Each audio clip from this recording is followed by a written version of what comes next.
वो कौन है जिसकी कमी जिंदगी के हर कदम पे आपको महसूस होती है? मेरा भाई, मेरा सबसे छोटा भाई कैंसर में वो फौत हो गया। कोई दिन ऐसा नहीं जो मैंने उसको याद नहीं किया। मैं बड़ी कमी महसूस करती हूँ। आपकी बॉन्डिंग कैसी थी भाई से, छोटे भाई से? क्योंकि कहते हैं बड़ी बहन और जो छोटा भाई होता है ना, उसकी बड़ी माँ बेटे वाली मैं माँ bonding की होती तरह है। थी उसकी। जब उसको कैंसर हुआ तो मेरी गोद में सर रख के रोता था। कहता मैं मरना नहीं चाहता। तो मैंने अल्लाह मियाँ से दुआ की कि इसने तो कुछ भी नहीं देखा। मैं कहा अल्लाह मियाँ तू मेरी जान ले ले, इसको छोड़ दे। लेकिन ऐसा हुआ ही नहीं। और जब ये पता चला था कि आपके भाई को कैंसर है, तो उस वक्त वो कैसे पता चला? मैं फौरन ही, मुझे मेरी बेटी ने बताया। तो मैं खाना खा रही थी, वहीं छोड़ दिया। उसी वक्त मैंने सीट कराई और दूसरे दिन ही मैं उसके पास पहुंच गई। बस बहुत ही फैल गया था सारा। और जब पता चला तो उसके कितने अरसे के बाद भाई की डेथ हुई? 4 साल बाद। 4 साल बाद। और भाई के बच्चे? बच्चे उसके 2 बेटे और 1 बेटी। कोई खुशी नहीं देखी उसने, किसी बच्चे की शादी नहीं देखी उसने। एक ही भाई था मेरा। आप बताएं कि वो कौन है जिसकी कमी सबसे ज़्यादा शिद्दत से महसूस होती है? एक माँ और एक बेटी।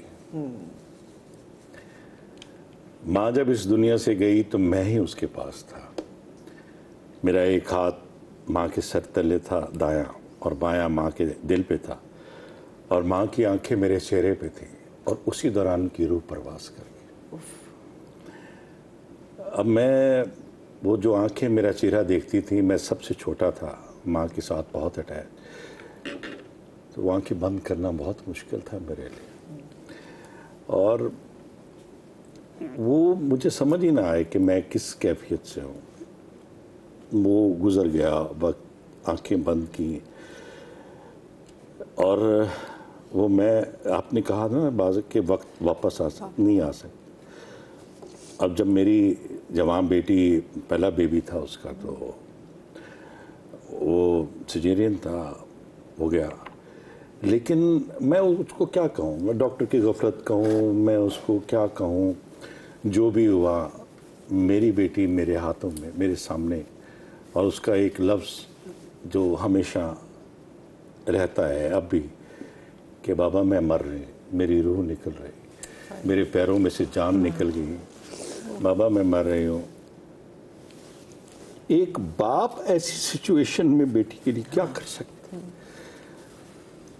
कि वो बेटी जो सैयदा फातिमा, मतलब मेरे जिगर का टुकड़ा, मेरी बड़ी बेटी है और मेरी सबसे ज़्यादा लाडली। मैं कराची में काम कर रहा हूँ 12-13 साल से। डेली उसका फ़ोन आना शाम को कि आपने ब्लड प्रेशर की मेडिसिन ली, आपने खाना खाया, उसका फ़ोन आना, ये हो ही नहीं सकता। और उसकी ये ज़िद थी कि आपने आना है तो मेरी बेबी को उठाना है, उसके कान में अजान देनी है, आपने।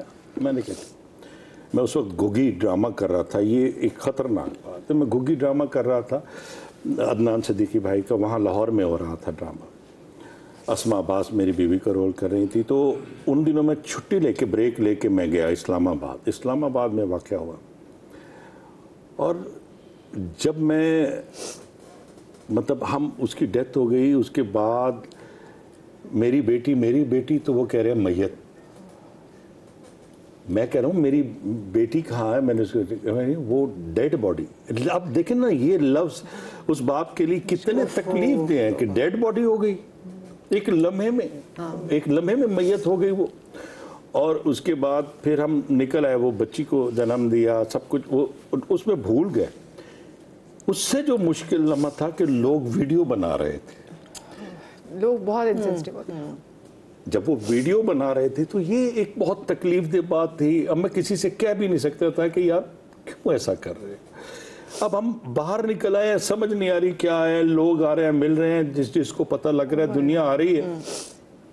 इतने में वो जो उस वार्ड की इंचार्ज थी, वो आके कहती है, आप अपनी नवासी भूल गए उठाना, नर्सरी में आपकी नवासी पड़ी। मैं वो जो गया हूँ, नवासी को उठाया। अब मतलब माँ ने बेटी नहीं देखी, बेटी ने माँ को नहीं देखा, हम वहाँ से बस नवासी हाथ में थी। दुनिया है, फोटो बना रही है, वीडियो बना रही है, किसी को कोई एहसास नहीं। ये चीज़ें जो दुनिया में क्या वापस पलट सकती हैं? ये लम्हे पलट सकते नहीं आ सकते। बस वो एक तकलीफ, एक चीज़। और फिर शूट मेरी ख़त्म हो गई, मैं 15-20 दिन मैं मुल्तान में रहा, उसके बाद वापस आया शूट पे, तो आगे बेटी की शादी के सीन थे। Oh my God. उसमें बेटी की शादी के सीन, ढोलक बज रही है, बैठे हैं, बेटी के माथा चूम रहे हैं, बेटी को रुखसत करे, ये सारे सीन मैंने कैसी ओह माय गॉड। मेरी जुबान में लुकना था। मैं बैठे बैठे ब्लैंक हो जाता था, मुझे बातें भूल जाती, मुझे डायलॉग भूल जाता था। फिर मैं रोया खुल के।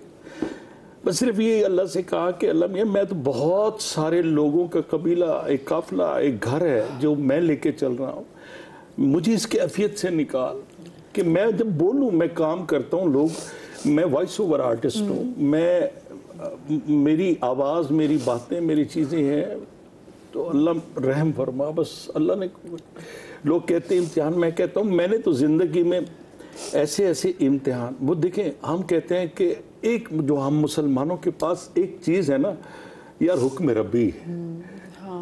हमारे पास इतनी ताकत है यार, अल्लाह को यही मंजूर था यार, अल्लाह रहम करे, बस अल्लाह सब्र देगा। ये ताकत जो है ना आपको फिर एक बार उठा देती, वरना नहीं उठ सकता बंदा। आपकी नवासी का फिर क्या नाम रखा?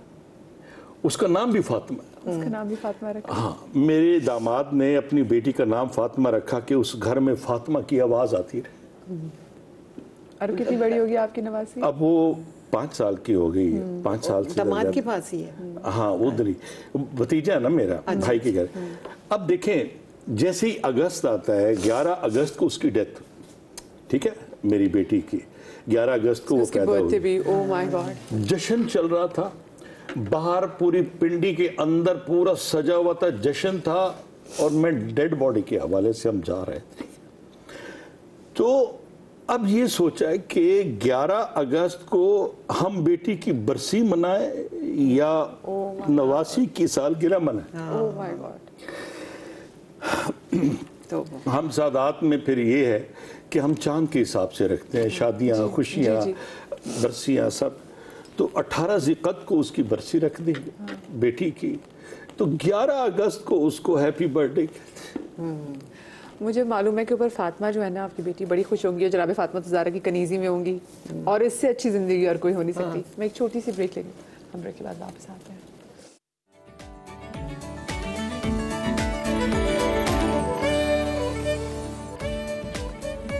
Welcome back after the break. दिल की बातें बड़ी की, और दिल की बातें कहाँ ख़त्म होती हैं, और जब स्पेशली दिल अफसरदा हो, दिल टूटा हो, तो बातें ना कहीं से बाहर निकल ही आती हैं। मोहसिन साहब हमारे साथ मौजूद है, संगीता जी हमारे साथ मौजूद है, हमसे बड़े बहुत ही प्यारे, आज हमने दिल की बातें भी की, मतलब ऐसी कि जो हमारा भी दिल उसमें बड़ा, वो क्या कहते हैं ना कि दिल उदास सा हो गया।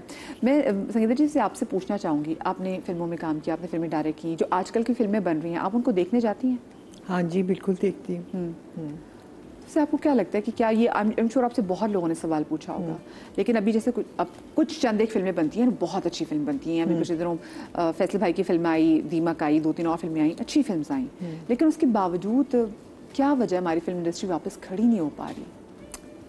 बहुत मुश्किल है अब खड़ा होना, बहुत। क्यों, ऐसा क्यों है? एक तो महंगाई इतनी ज़्यादा हो गई है, लोग सोचते हैं सिनेमा जाने के लिए कि इतने का टिकट है, ज़्यादा खाने पीने की चीज़ें भी होंगी, तो इतना खर्चा, फिर कहते हैं टीवी पे। ये सारी फिल्म की टिकट्स का ही इशू है, या फिर वाकई वो वाला फिल्म वाला कंटेंट भी नहीं है, लोग लेके भी नहीं आ पा रहे?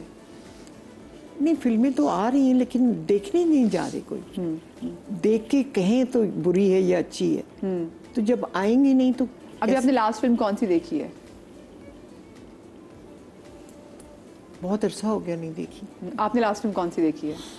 मैंने वो सवाल नहीं सुना। मैं फिल्म का, हाँ, हम फिल्म के वाले से बात करते हैं। आपने जो फिल्म्स लगती हैं सिनेमा में, तो आप देखने जाते हैं मोहसिन साहब? मुझे नहीं, मैं। आप फिल्म देखने, कभी जो सिनेमा में जो पाकिस्तानी फिल्म्स लगती हैं, जी, आप देखने जाते हैं उनको? नहीं, कभी भी। कभी। मुझे बताएं, आप लोगों ने इतने माशाल्लाह से साल, इतने ज़बरदस्त साल एक कंसिस्टेंसी के साथ इस प्रोफेशन में गुजार दिए हैं, लेकिन अपनी शोबिस की इंडस्ट्री में देखते हैं कि बड़े बड़े आर्टिस्ट, बड़े बड़े नाम आते भी हैं, वो कुछ अरसे के लिए काम करते हैं, देन उसके बाद उनके लिए भी सर्वाइव करना मुश्किल होता है, वो निकल जाते हैं। सर्वाइविंग टेक्निक क्या हमारी मीडिया इंडस्ट्री में लंबा अरसा काम करने की, अगर मैं पूछूं तो? मैं ये समझता हूँ कि अगर आर्टिस्ट कहते हैं ना कि मैंने ये काम करना है, सबसे पहले उसकी नीयत ही है, अपने आप से ईमानदारी है।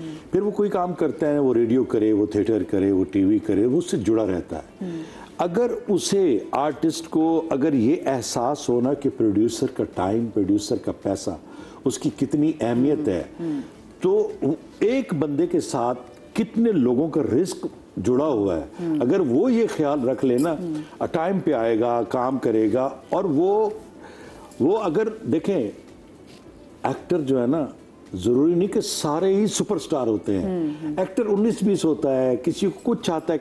अगर वो ईमानदार आदमी है तो मैं ये सारे सुपरस्टार अच्छे एक्टर्स भी हो जी। देखें, ये डायरेक्टर प्रोड्यूसर बैठी हैं, अगर कोई थोड़ा बहुत इतने कमजोर भी होगा ना, तो ये कहेंगे बाअदब है, टाइम पे आता है, बेईमानी नहीं करता, सुकून से अपना काम से काम रखता है, तो ये उसको कास्ट करेंगे। हाँ, बिल्कुल। तो वो सरवाइव करेगा और वो निखरता जाएगा, बनता जाएगा। और अच्छा, जहां वो कमजोर होगा वहां डायरेक्टर खड़ा हो जाएगा साथ, कि यार इस बंदे के साथ मैं खड़ा हो जाऊं। उसको म्यूजिक में कवर करेंगे, उसको फ्रेम में कवर करेंगे, उसको खूबसूरत बनाएंगे, वो फीमेल हो या मेल हो, अगर वो ईमानदारी से काम कर रहे हैं। आपने बादब होने की बात की, मुझे पता है जो आजकल का नया आर्टिस्ट है, जो नए लोग आ रहे हैं, जो यंग जनरेशन आ रही है, वो उतनी बादब है जितने आप लोग अपने टाइम में बादब थे। जैसे आपने आते साथ ही शो के आगाज में आपने अपने मोहसिन को याद भी किया, आपने अपने सादों के नाम भी लिए, ये हैं जो बाअदब है ना, वो आप देखेंगे। मैं सबसे पहले मैंने आयजा का एक लफ्ज़ बोला, आयजा खान है हो गई, सजल हो गई, सबूर हो गई,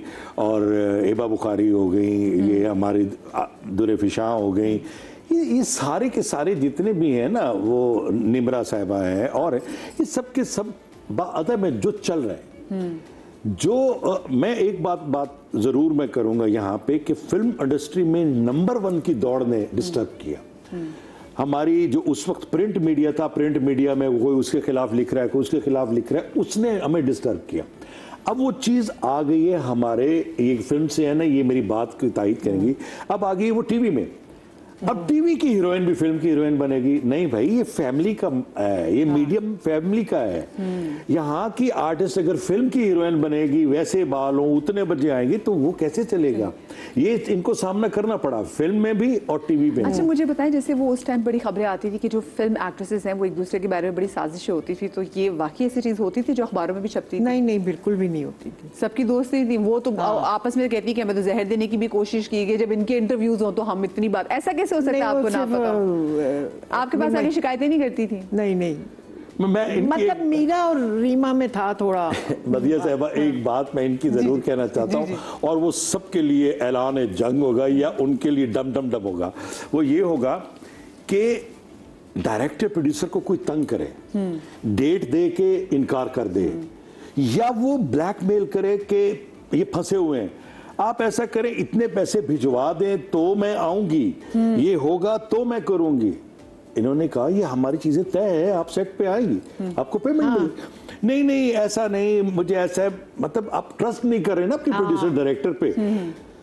तो इन्होंने, याद है हमारे साथ एक मैं वही कह रहा हूं, इन्होंने एक बहुत कमाल काम किया। इन्होंने कहा कोई बात नहीं, मैं डायरेक्टर हूं ना, मैं छोटे से कैरेक्टर को उठा के स्टार बना सकती हूँ, तो आप स्टार को मैं गायब भी कर सकती हूँ।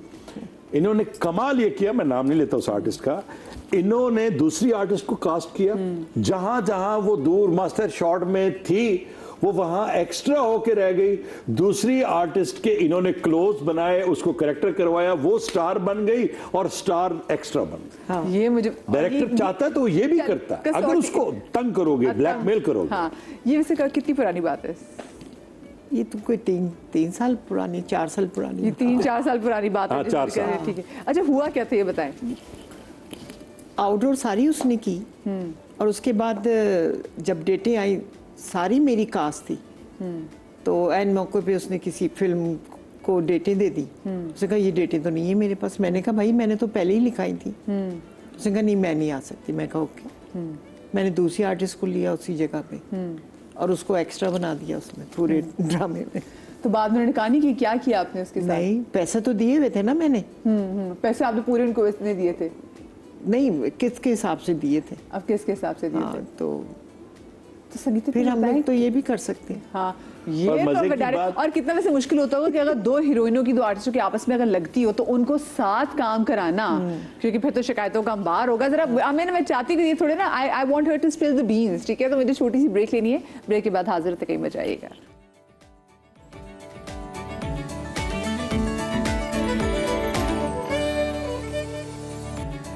जी जनाब, welcome back after the break. और मैं ब्रेक पर जाने से पहले संगीता जी से पूछ रही थी कि संगीता जी, अगर दो ऐसी आर्टिस्ट हैं जो कि मेन आर्टिस्ट हैं, हीरोइंस हैं, क्योंकि पहले फिल्मों में हम ये देखते थे कि 2-3 एक्ट्रेसेस साथ होती थी, दो हीरोज भी साथ होते थे उन, और आपस में सबकी लगती भी ठीक ठाक थी, तो ऐसे में दोनों हीरोइंस को कैसे लेके चलती थी, ये बताएं। बस वो मेरे डर की वजह से नहीं लड़ती थी लेकिन आपस में बड़ी लगती थी इनकी। सबसे ज्यादा किसकी लगती थी? मीरा और रीमा की। और कौन किसका किरदार खा जाता था? वो कहते हैं ना हमारा किरदार खा गई, ये कर लिया वो कर लिया, तो क्या नहीं, होता था? ऐसे कोई बात नहीं है, लेकिन ये है कि बड़ी लगती थी। वो कहती थी मैं नंबर 1 हूँ, वो कहती थी मैं नंबर 1 हूँ। और सबसे ज्यादा आपको धीमी कौन थी वैसे? धीमी तो साइमा थी, बहुत, ना किसी की बात करनी ना कुछ करना, बड़ी डिसेंट है वो इस मामले में। अच्छा, जहाँ पे सबकी हीरोइंस की आपस में लड़ाई हो रही होती थी, तो वहाँ पे साइमा जी की भी ऐसी लड़ाई होती थी? नहीं नहीं, कभी भी नहीं, कभी नहीं। उन्होंने किसी आर्टिस्ट की बुराई नहीं की कभी, अपने काम से काम रखती थी बल्कि। अच्छा।